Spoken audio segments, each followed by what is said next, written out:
Hey boys, welcome back to some more Nrl Supercoach. It's going to be the round 21 pre-lockout discussion. We're going to first off, we're going to go through some of the comments / questions in the last video. Not too many there, so we'll be pretty quick with those. I do like to ramble, so it'll go on for a little bit. Then we have to the big ones. I mean, captain, vice captains, we didn't talk about. Also, sit starts are becoming like a could be a pretty tricky, like it's the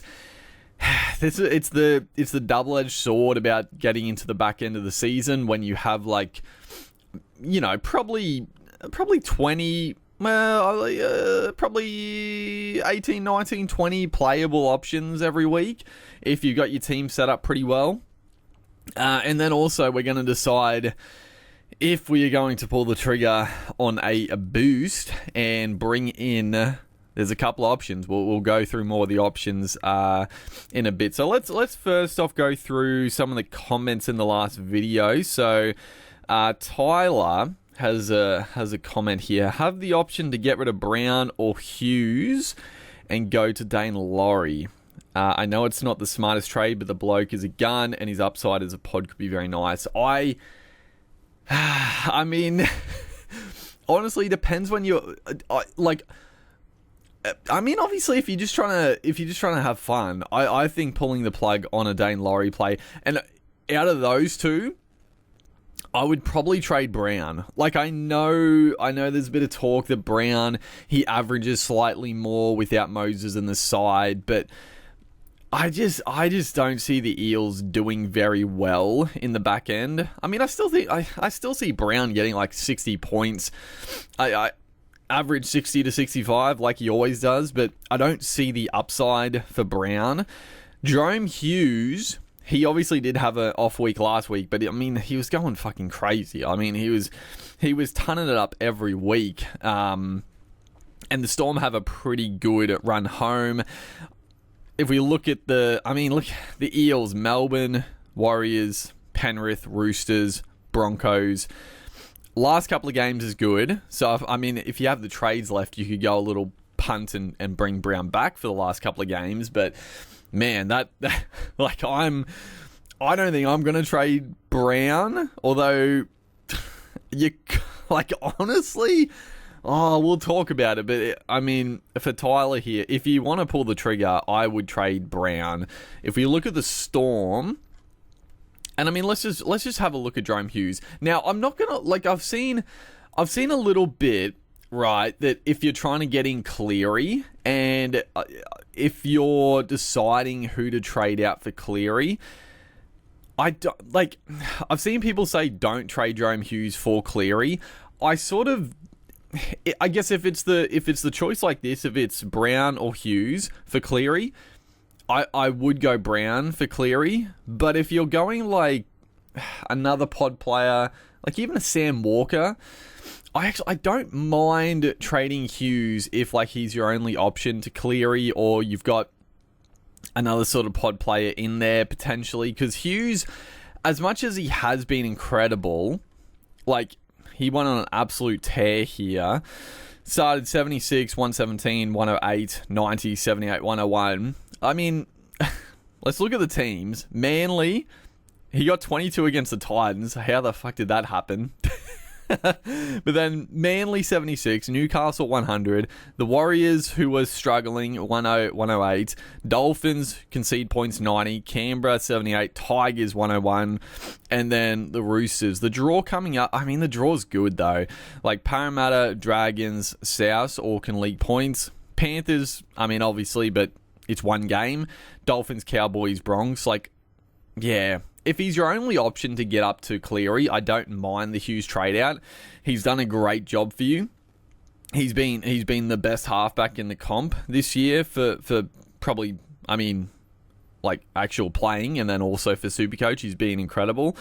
But he's done his job. Also with Munster back, I can see the points getting a little bit capped, just with, he's not going to see as much footy, I would say, with Munster in the team.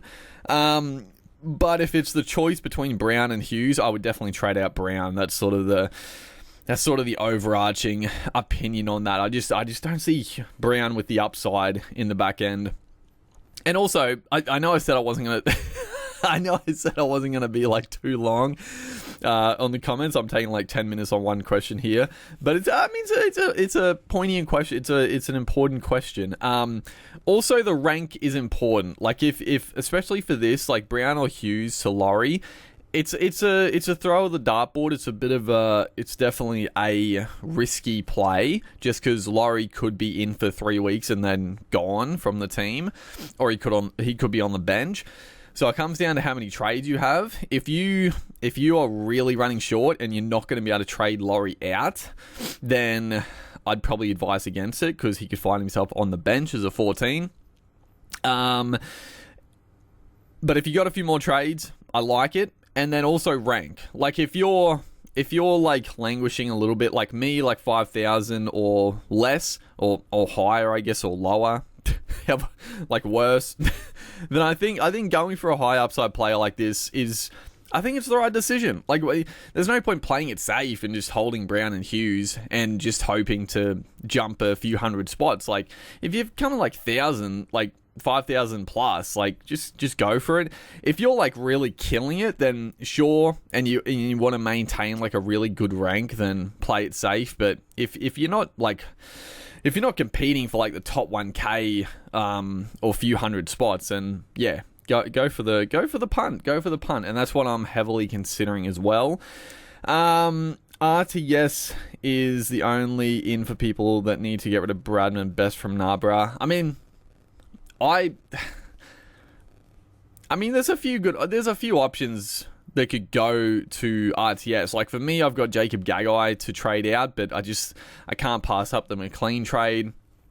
Bradman Best, obviously, I mean, he was a pod option, which has definitely hurt a lot of people. Well, he's hurt the people that would have brought him in as a pod. But if you still, I don't know, people that still had David Armstrong, or there's a couple other guys that you could probably get on for RTS now with a good matchup and potentially fullback for a couple of weeks. But yeah, he's a, I don't know, like RTS, he's good, but probably doesn't quite, again, have the ceiling of some other guys. Mr. Callio, should I go Galvin or Dillbags to Cleary? Running Hughes, Burden, Galvin, Dillbag. So yeah, like I agree with holding Hughes and Burden. Also, any pod front rowers to trade to from Terrell May. Feel like there's nothing. That's what I'm. Yeah, well, we will. Yeah, to follow up on the second part of this question, I will talk about the front row situation for me because it does tie into this question. But Galvin or Dylan Brown? Oh fuck, that's. I mean, I don't know. Like, again, I don't love. Oh, they're both like. I think Dylan Brown is like the ultimate safe option to hold. They're both like the same price as well, aren't they? Yeah, they're like literally both 600k. Fuck, I don't know. Like Dylan Brown, we know Dylan Brown's got a tough run, barring the last couple of rounds, but that's a fair while away. Galvin, he has got Warriors, Cowboys, Newcastle, South, Manly, then Parramatta. I mean, I'd probably hold Galvin. I just, the run is pretty good. Honestly, the run's pretty good. None of these games are like defensive powerhouses. I think Galvin's the guy to hold. Like, if you want to play it safe, I think Dylan Brown, he's going to get 60 points, 55 to 65 every week, pretty much from Dylan Brown. Galvin, he's a bit more volatile, although still having very good base. I mean, Galvin has the odd 30, but he also has the odd 100, like he just got. I like the Galvin. He's got a better run. And I mean, if you got a trade remaining, you could do a little funky trade. When the Tigers have a bye in round 26, you could go to Dylan Brown for Dylan Brown's really good 2 last games. But that's obviously, if you got trades, obviously. But I would trade out Dylan Brown. I mean, I don't know. They could average literally the same for the rest of the season. So I think either of them, you're not going to be too disappointed. You obviously have to get Cleary in, but either of those two, I think, is going to work out. It's just a matter of, do you want a bit more risk with Galvin, or do you just want to play it safe with Dylan Brown, I guess is the main point there. I don't know. I have my concerns with Parramatta going forward, but Dylan Brown is still going to make his tackles. He's still going to run the footy, so it is what it is. The front row questions. So this is where I am struggling, because obviously I can use a boost and trade out Terrell May to any front rower, right? Now, if you look at the props, the most obvious front rower to trade in that, I mean, you might already have Mr. Callio. You're looking for a pod front rower. Obviously, Fanil Blake is not a pod. He's over 40% owned. For me, obviously, Fanil Blake's the most obvious trade in. Barnett, he's just too. I can't get around going Barnett. He's too expensive. Like, he's $850K for a front rower. He is playing big minutes. He's playing big minutes. Because I think, obviously, this game he backed up after Origin, and he played decent minutes in Origin. He played 73 minutes. I mean, he's gone 80 minutes, 71, 81, 73. And that's like in the middle. Like, I know he's played on the edge a little bit, but he's been very, very good. I mean, he's your pod. He's definitely your pod out of the best front rowers. But if you can't, like, it's a tough pill to swallow paying $850K for Barnett. I don't know. Because if you go down, the only other front rower, I mean, I wouldn't be going Tarpany. I wouldn't be going Utuquano. No.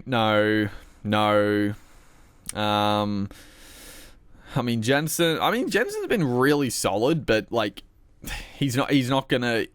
There's no real point in going Jensen. He's not gonna really go high. You know, he's not gonna make a pod play of Jensen worth it. The guy is obviously Payne Haas. The other potential pod play, like, he's 17.6%. It's not a super pod. As we look at the trade-ins, everyone's going Cleary, dude, and also Casey McLean, which is fair. But it's Payne Haas or Mitchie Barnett, and I mean, it's obviously Payne Haas not quite as poddish, but you're saving 150K for a guy that I think is gonna average the same amount as Barnett for the rest of the season. And this is where I am like, I don't know if it's worth for me to go Payne Haas or Fanil Blake with my trade. Like, yeah,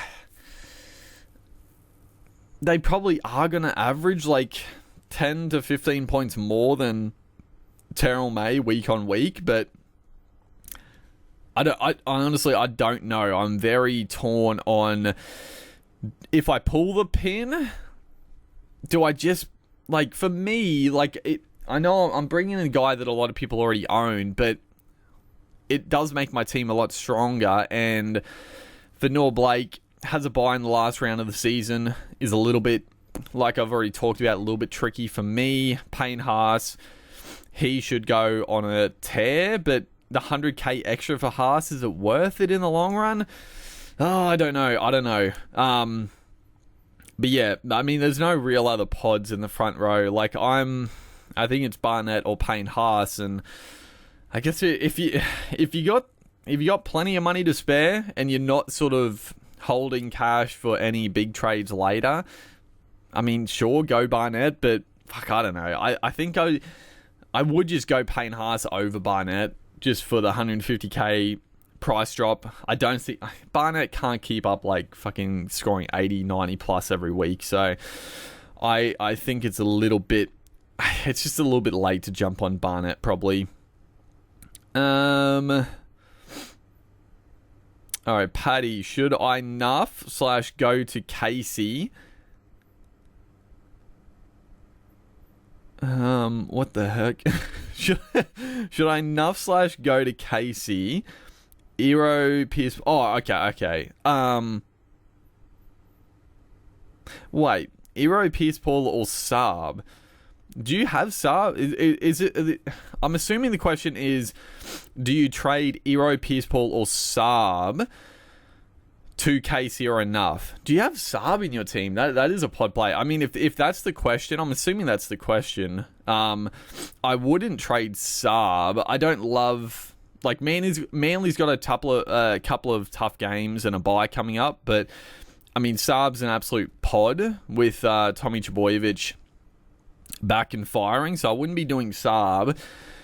Eero or Pierce Paul? I mean, Eero is safe as houses. He's got a good run coming up. I would definitely trade Pierce Paul out of those three, and yeah, just go to Casey. There's no reason enough when you've got Casey, because Casey, he's going to be a solid play if you need him. I think with his base and stuff, he's not really going to go that much worse than like 40 points. So he's not going to be an AE nightmare. And then if Edwards comes back, Casey McLean could all of a sudden become enough anyway. So there's no reason enough in the center wing if you've got Casey McLean to downgrade to. There's like literally no reason. You just shouldn't do that, in my opinion. I don't know. I don't think there's any reason to nuff if you've got the option to go to Casey. So yeah, I would trade Pierce Paul in that situation. Trades are pretty self-explanatory. Sad Supercoach, Moses, Cleary, Plath, Gus. Love it. Very, very nice right there. Plath. I mean, like I said, I knew Plath was going to struggle a little bit more at dummy half. Just missing out on the runs. I mean, the runs they're what makes Supercoach. Like, and that's why the dummy half spot has been sort of, it's just been a bit shit for a couple of years, because defense and a lot of tackles are just not what they used to be in previous years, or like years ago. It's the runs, because the runs, you can get tackle bust, you can offload, get all sorts of attacking stats. So Plath going to dummy half, making like 2, 3, 4 runs a game compared to like 15. It's a big drop off. So yeah, I love the Plath to Gus play, because he's probably going to stay there for the season. I don't see. I think Wayne Bennett likes Plath at dummy half, and I can't fault it. The only other option, I guess, is Kurt Donahue, but I think I don't know. I think Plath is going to keep the spot. But that pretty much wraps up the questions. So let's talk about big ones. Captain, vice captains. I don't want to.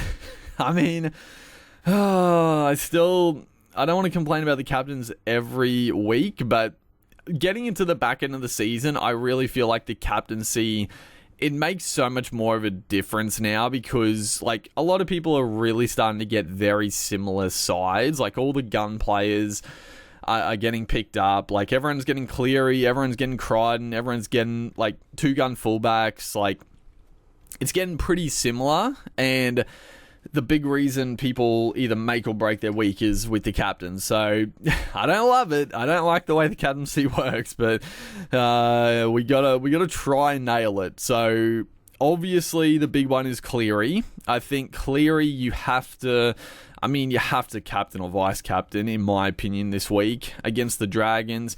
It is at Win Stadium. Like, it's not, I don't know. I mean, the Dragons, they have turned up at Win Stadium this year, but it is against Penrith, and Penrith are full strength. They've been rested. I mean, apart from Dylan Edwards, obviously, but very, very strong. So if we're going Cleary, he does play pretty late, which is nice. So let's just check the captaincy on him first. Who have we got to vice captain? Okay, so Warriors West. I don't really have anyone there. If you've got a Roger, if you're going Roger to a vice check, I love the vice captaincy on Roger. He could absolutely carve up the Tigers at home. So I love RTS as a vice captain. Parramatta Melbourne. I mean, it is a CommBank, so it is a little bit more favourable for Parramatta, but yeah, if you've got Ryan Papenhuyzen, I think Pappy is a great shout as a vice captain. The Eels have they've conceded a lot of points in general, but also a staggering amount of big scores to fullbacks. So I think Pappy's a great shout. Even Ali Katoa is not a bad vice captaincy for me if I'm looking at it. He's the only real Melbourne. He's the only Melbourne player I've got, which is a little surprising. Obviously not going to go Dylan Brown. Then we have Broncos, Bulldogs. I don't really have anyone of note. Kiraz, I'm not gonna go. Broncos at home. They're starting to hopefully get back in a bit of form. It should be a pretty tough game for both sides, I would say. So I don't love too many players there. Reece Walsh is always an option as a vice captain, but it does limit you for your other fullback spot, which is they're probably better options. Cowboys, Sharkies. Don't really like anyone there again. Obviously the big suspects. Drinkwater, if you've got him. Val Holmes as a vice captain isn't the worst. At home on the wing could go big. He's every chance to go big. For the Sharkies, Ronnie, he went a big ton in his last outing, but Cowboys should be a lot tougher at home this time of the year. We'll see how they go. The big one, the Roosters, Manly. So this is, oh God, this is going to really fucking make or break, I feel like. So it's out of Tedesco Trebojevic, bro. Oh shit. Yeah, this is a big decision. Obviously on form, it's only a very small sample size, but on form, you're like, oh, Tommy Trbojevic has to be vice captain. Tedesco scored 33 last week, Tommy 174. But, as a whole, Tedesco's been killing it. Trbojevic only just back a couple of weeks, couple of friendly matchups. Now they're taking on the Roosters, Allianz. I'm not expecting the Manly boys to win this. I'm expecting the Roosters to win and probably win. I wouldn't say comfortable. I think it should be a high-scoring game, but who do I? I don't know, dude. I don't know. It's one of those ones where it's so hard not to just chuck a vice captaincy on Tommy Trbojevic because of the potential to go big, but because of that fact, Tedesco becomes he's going to be a pretty pod vice captain option this week, I would say, just because people would be scared off from the low score last week and also just the threat of Tom. So I think I'm leaning towards going Tedesco as my vice captain. Yes. It's actually a big decision. A lot of weeks, it's sort of it's sort of a moot point because it's not usually easy to loop, or at least it can be a pretty bad week to loop. But this week, it's actually a good week to loop for me. I don't have fucking Brayley. He's on the bye, so I can easily drop one of my front rowers. Yeah. I would have to... So the Roosters play that game, so I couldn't... Well, actually, yeah, I could do it so I could... No, I can't. No, because my front row play. I'd have to drop... Who would I drop? I'd have to drop a back row. Okay, maybe it's not a good week to loop. I'd have to drop... Because I can't drop Robson... unless I preemptively fucking start Brayley, but I'm not gonna do that. That's insane. A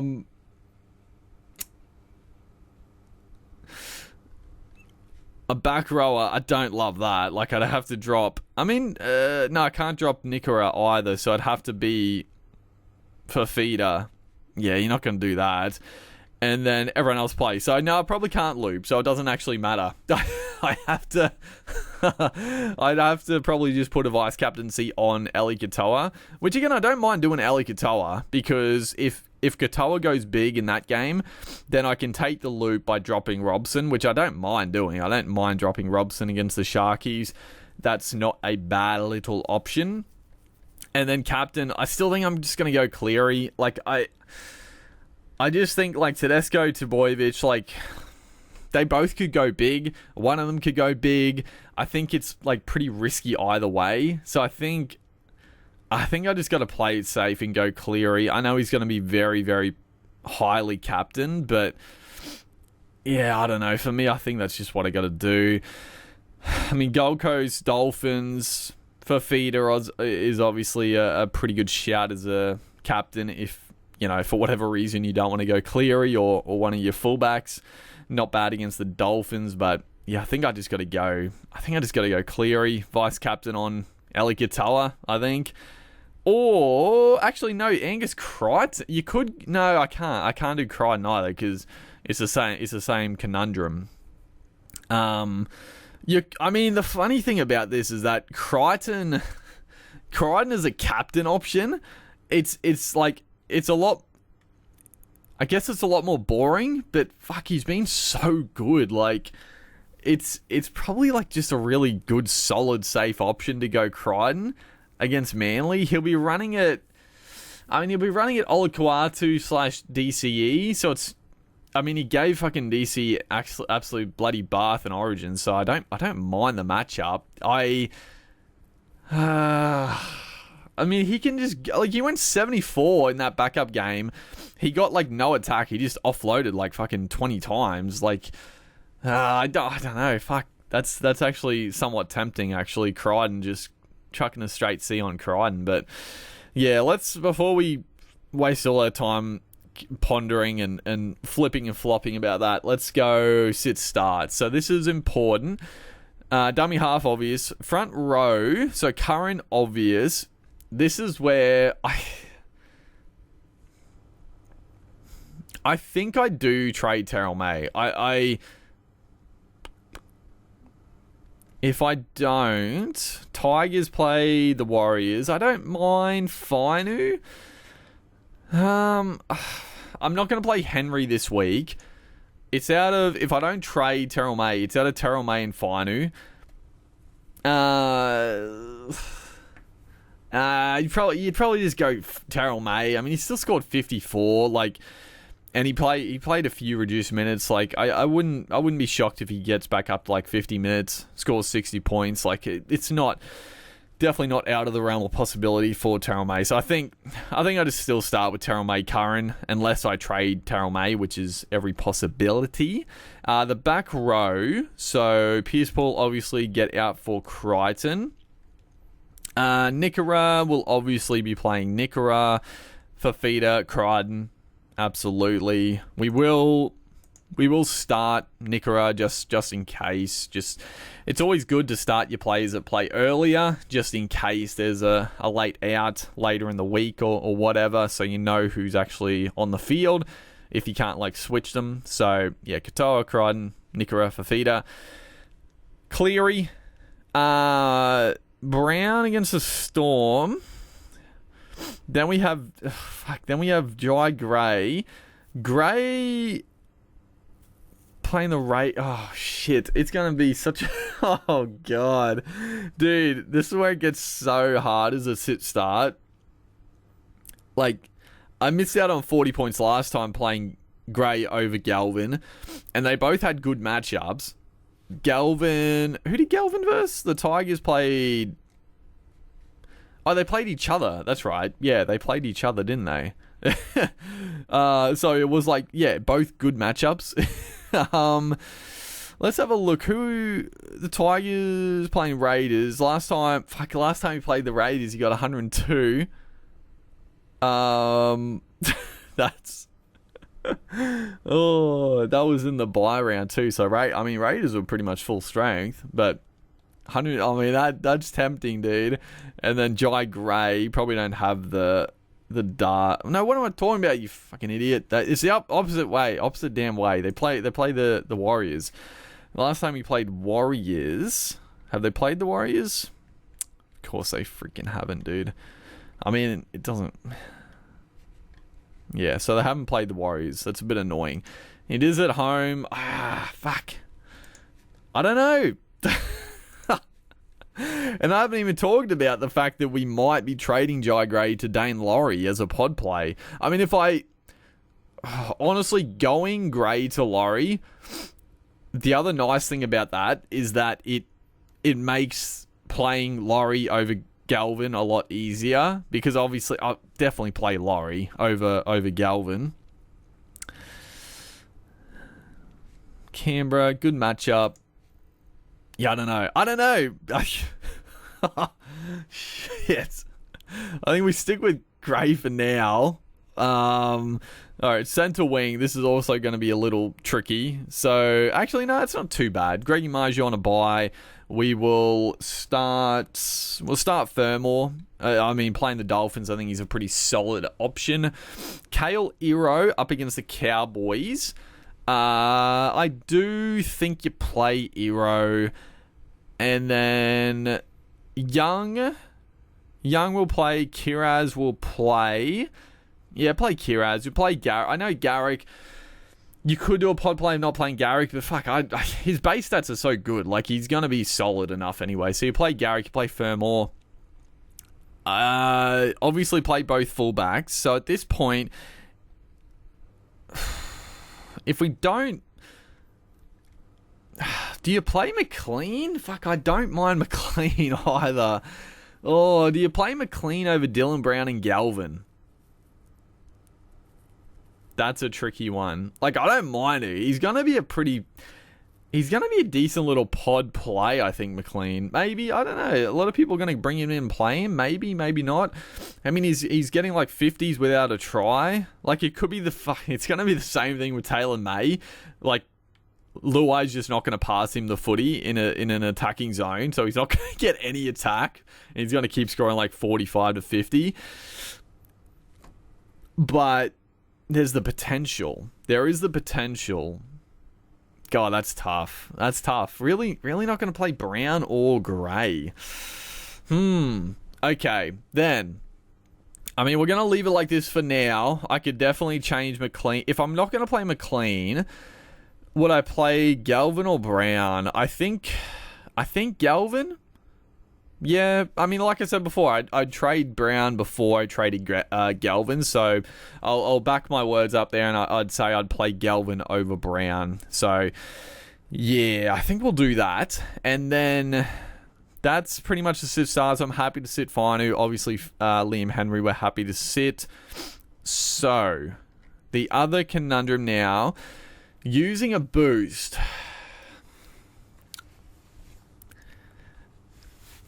On Twitter, it came out that they're not going to be rushing Dylan Edwards back, which is obviously good for Dane Laurie.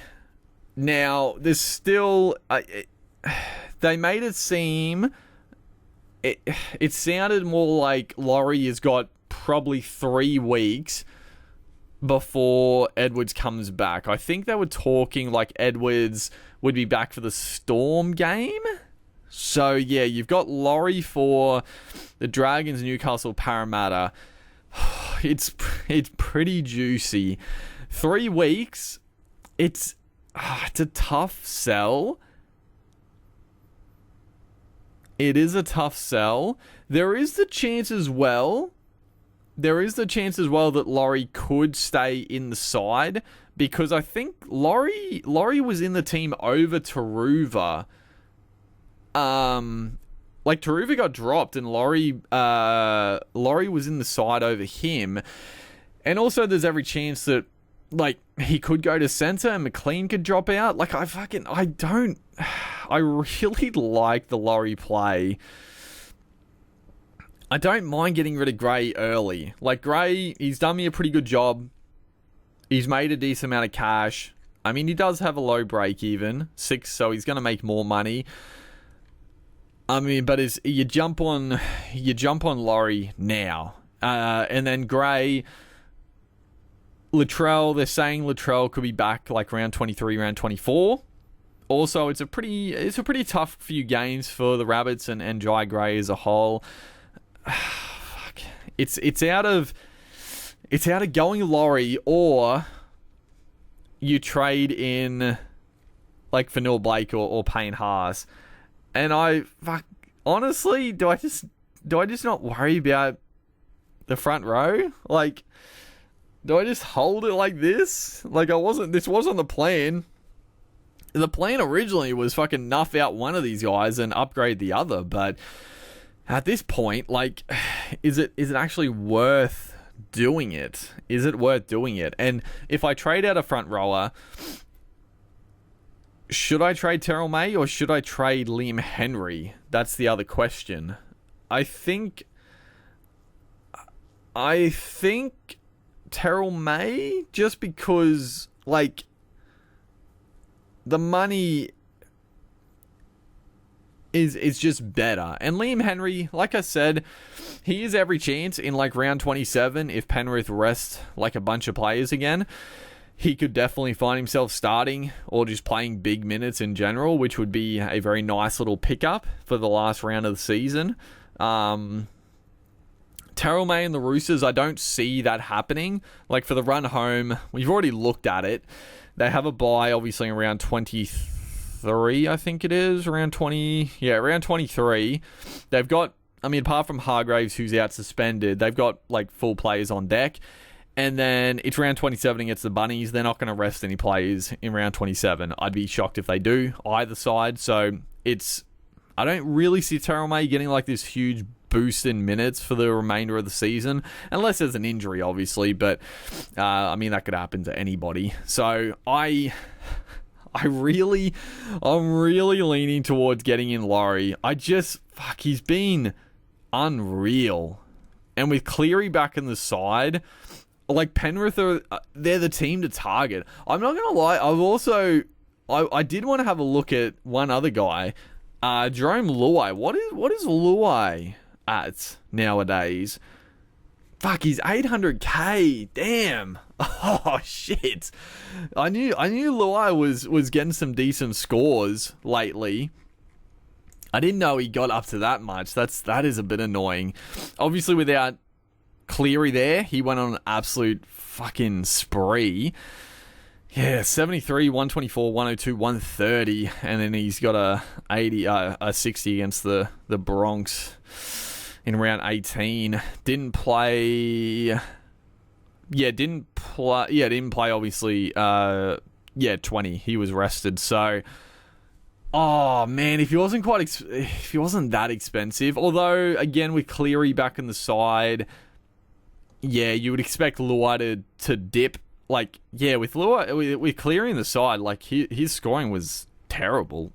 I don't know if he'll probably stay at a decent score. I don't think he'll go back to, like, 40s, but yeah, I don't think it's worth it. Not at 800k. I was tempted. I was like, what is he at? But yeah, not worth it.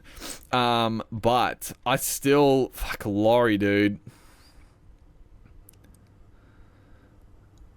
I'm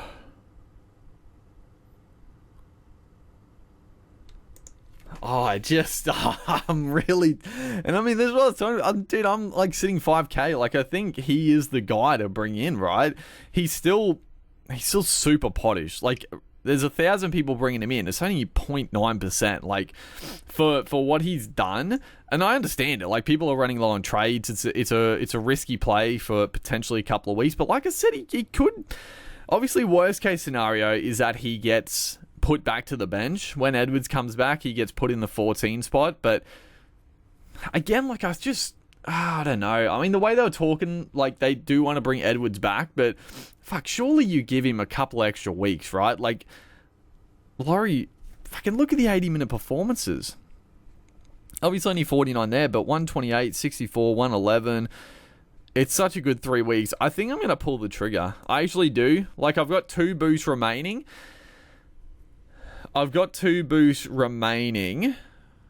You know what? Let's do it. Have a look at how many trades we got left, and toss it up. This would also make, like, the sit start easier, because I'm definitely going to play Dane Laurie over Lockie Galvin. Like, there's no question about that. We'll definitely be playing Dane Laurie over Galvin. So let's just let's just do it. Let's have a look at what she looks like for trade. So we got 5 trades remaining, 1 boost, which again, I want to save that boost and 3 trades for the last round of the season. The covers, like the depth is really good. We got 2 luxury trades up our sleeve that we're probably just going to hold for at least like a few weeks. We want to make sure like if there's any injuries, so like a gun fullback goes down, we probably just hold it. Like we got the depth to hold the trades. Like at this point we're probably foregoing getting in for Nrl Blake or a Payne Haas, which they're probably one of those guys is probably just a smart play to do, but I don't know, man. It's just so tempting to bring in Laurie. It's so tempting to bring in Laurie, man. I really, really like it.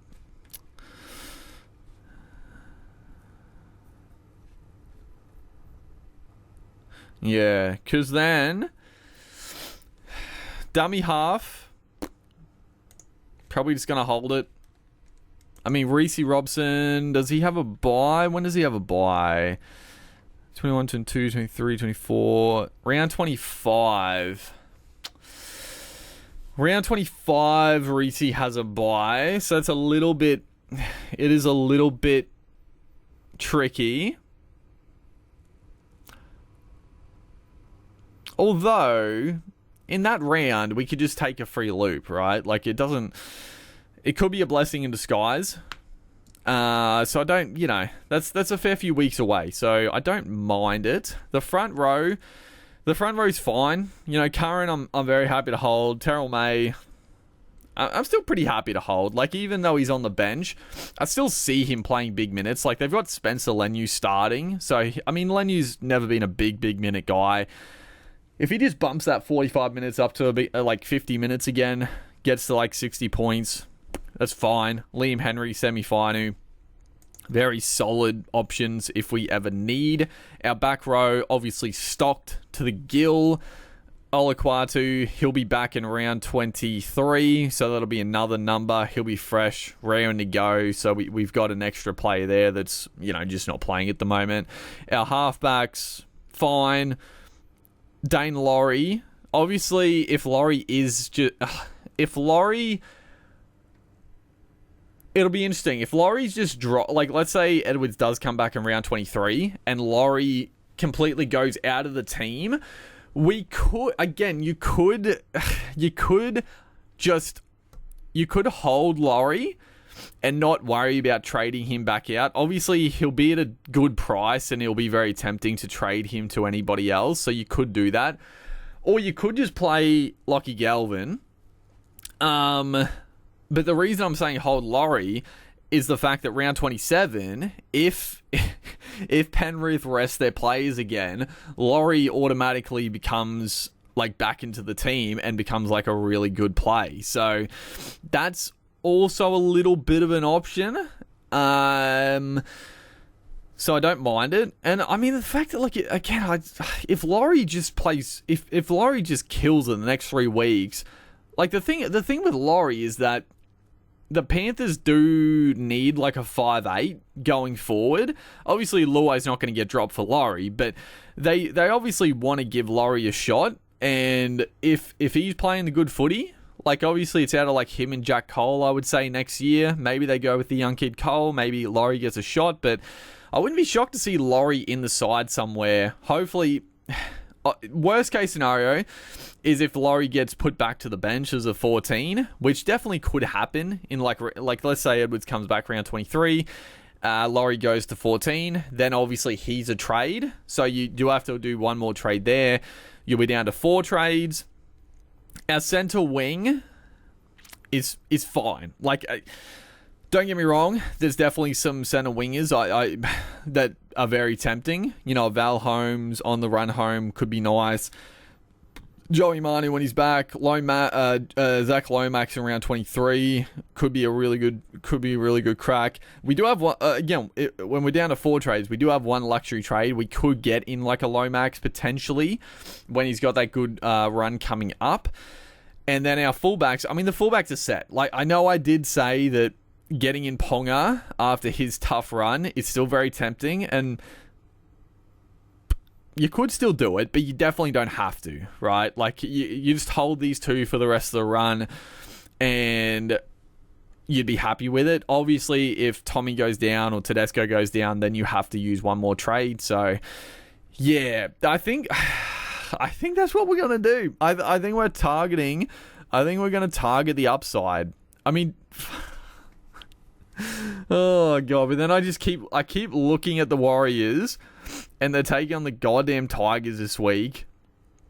And I can just see Fanil Blake scoring like 2 tries through the fucking middle, dude. Like, oh man, oh man.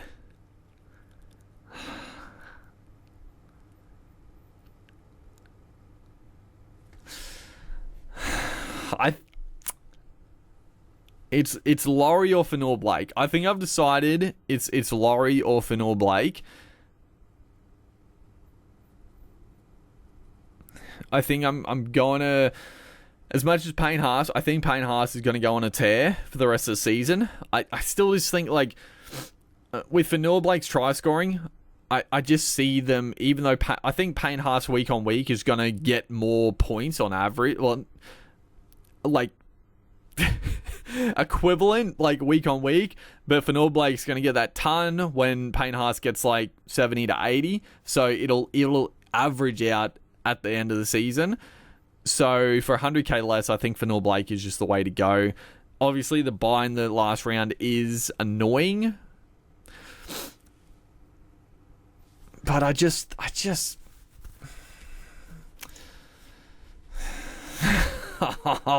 love the Laurie pickup, man. I just love, and I mean that was my, again, I should go with my gut, dude. Like, the last few weeks I've gone with my gut. I feel like early in the season I second guessed a few times and it cost me, but I've gone with my gut last couple of weeks. I went on Tommy early, I went on Cleary early. It's gone pretty well. I feel good about Laurie. It could bite me in the ass, but the only annoying thing with Fanil Blake, right, is that his minutes have been way up the last couple of weeks. It just seems like he's fucking started to put in again. Like, he's gone from, I mean, the minutes are a bit all over the shop at times. I don't know. They're like 49 to 52, then 66, 68 minutes. Like, they just sort of skyrocketed a little bit there. He's got some good games. He's got some good games coming up too. Like Tigers, Para, Dolphins, Manly. All pretty weak through the middle, if I'm being honest. Doggies tough, and then Sharkies tough, then a bye. I mean, Fanil Blake's a smart play. I can't deny that Fanil Blake is the smart play, but I just, oh man, oh man, oh man. Can we look? I've never actually looked here. It doesn't actually give you like detailed stats, does it? Annoyingly.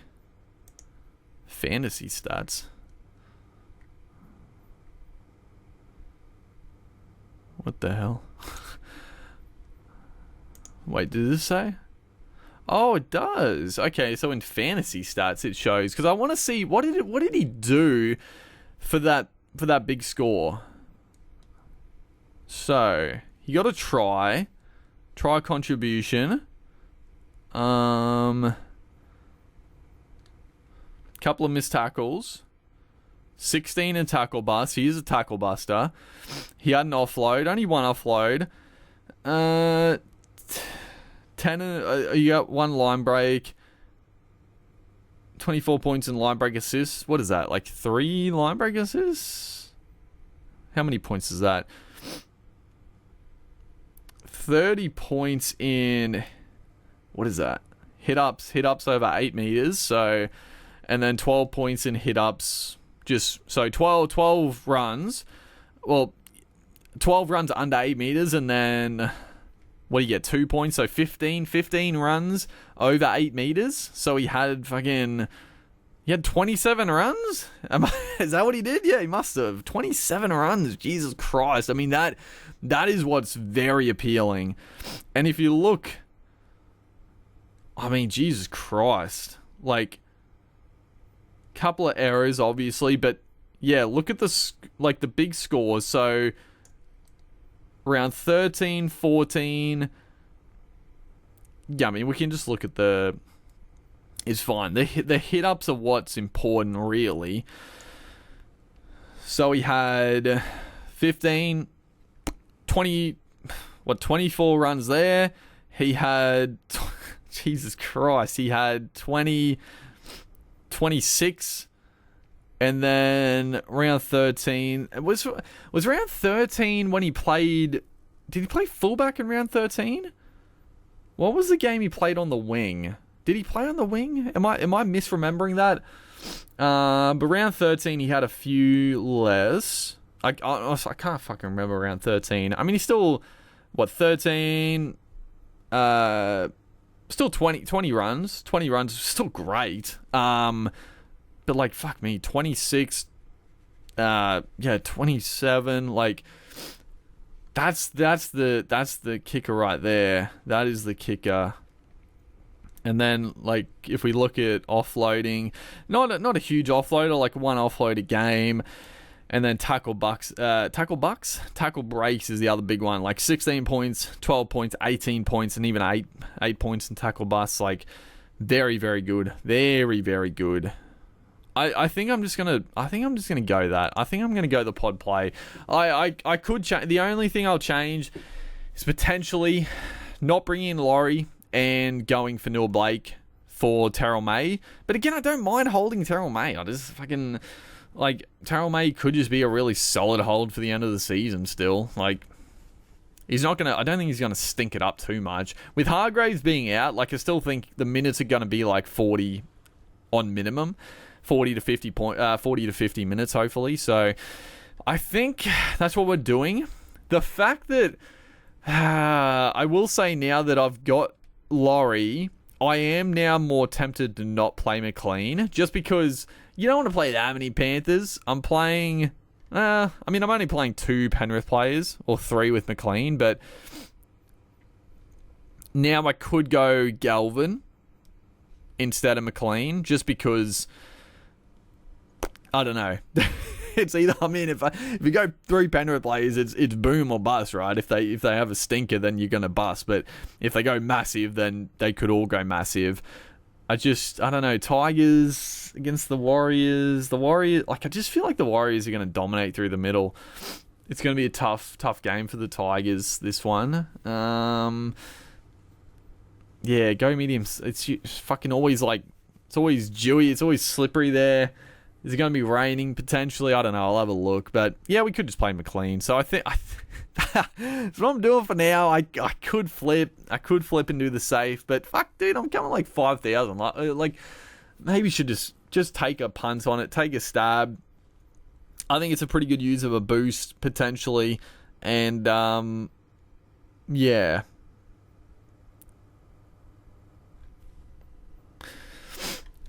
The other thing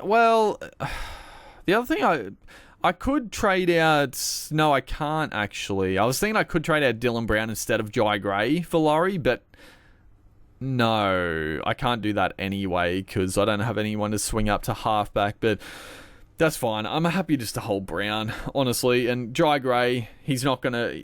When Latrell Mitchell comes back in a few weeks, Jai Gray's gonna become a nothing player anyway, so it's fine. And this is what I'm doing for now. I don't know.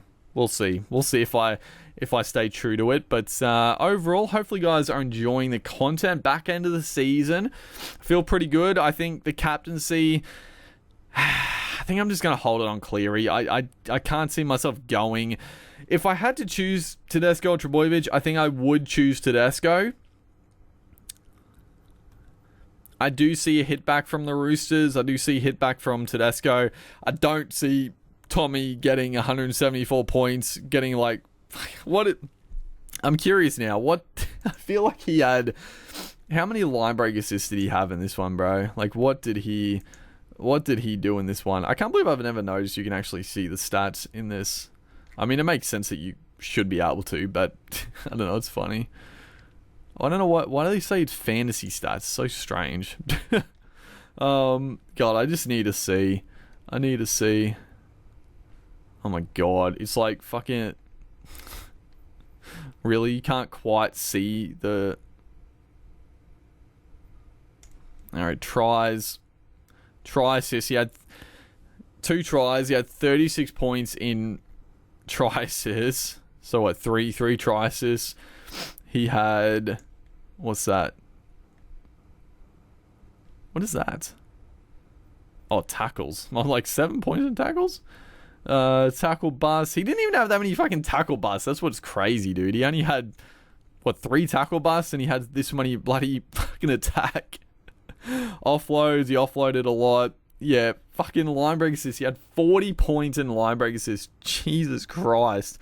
Even the Newcastle game as well, 40 points in line break assists. He kept just passing it to like Jason Saab and getting a cheeky line break, man. Like, it was insane. Hit ups, even the runs, like not that many runs, like 20, 13, only 17 hit ups for the game. Like, it's not Tommy of old, that's for sure, in terms of like runs per game, but like the attack is unreal. So I would rather go Tedesco, but I think I'm just going to go Cleary. Yeah, I don't know. It's a 50-50, but that's what we're going to do. I fucking hate the captaincy rule in Supercoach, but it is what it is. I'm not going to change it, so we got to live with it. But yeah, hopefully you guys are enjoying the content. I'll be back with more to come. Well, not for this, obviously, preview. We're done with the previews and whatnot. But yeah, make sure to like and comment. I'll see you guys in the next one.